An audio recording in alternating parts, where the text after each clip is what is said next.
When it comes to worship styles, I'm a worship leader. When it's in Mass, I just say I don't call myself a worship leader for Mass. I call myself the leader for the sung prayers. The leader for the musical parts of the prayers of the Mass. Because ultimately, the worship leader at a Mass is the priest. But I've had a kind of interesting trajectory because throughout high school and attending a lot of different Protestant churches, I got exposed to a lot of different styles of worship in those contexts, and then even in the Unitarian church, which I don't even want to go there with this question. But and then as I was coming back to faith, I myself was able to be a part of worship teams, worship bands. As I re-entered the Catholic Church, I found myself needing to take a small step back for a brief time from doing music, because up until that point, I had basically just done music for my own glory, and I needed to kind of recalibrate my interior to be able to do music authentically for the glory of God. So I took a little bit of time off, and when I came back to it, I started out by leading the music for adoration services at the campus that I was at. And then I started leading music for a life teen mass at a local parish. And that's actually where I ended up becoming the youth minister later. But then as I also entered a period of discernment for the priesthood. And when I was in that period of discernment, I did a discernment retreat at St. Meinrad Seminary.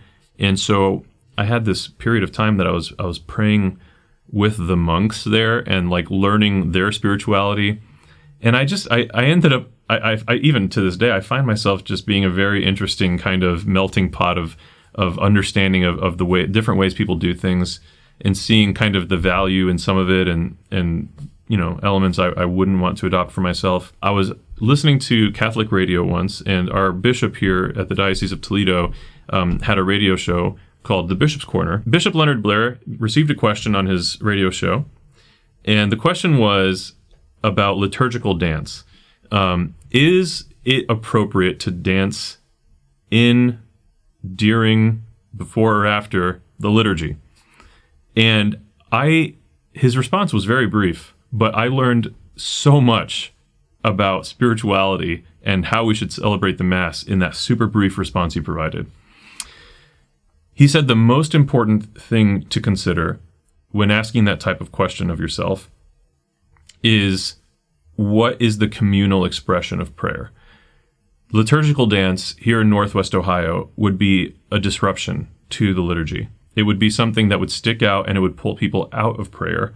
And that's like the biggest factor he was pointing out is what you are wanting to know about, is what you're considering doing something that will pull people out of prayer, or something that will take you deeper or be in prayer with the community. So he said, here in Northwest Ohio would be totally inappropriate, because here, all it would do is disrupt the liturgy. However, if you are in the middle of Africa celebrating a Catholic Mass with the community there, they might have a 2 to 3 hour liturgy, more than half of which consists of dancing. And that is a beautiful expression of the liturgy for that community. And my biggest takeaway from that was, gosh, for one thing, as a worship leader, I need to make sure that whatever I'm doing, even though I'm not proposing I dance at any point during the liturgy, but whatever I am doing needs to be something that brings people further into prayer and does not draw attention to myself. I love how Father Mike Schmitz puts it. He says, I don't deserve a good Mass. I deserve hell.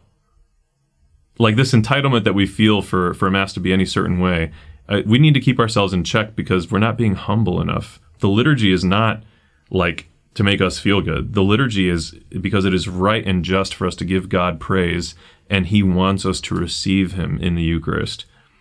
That's it. Everything else is to help us get there.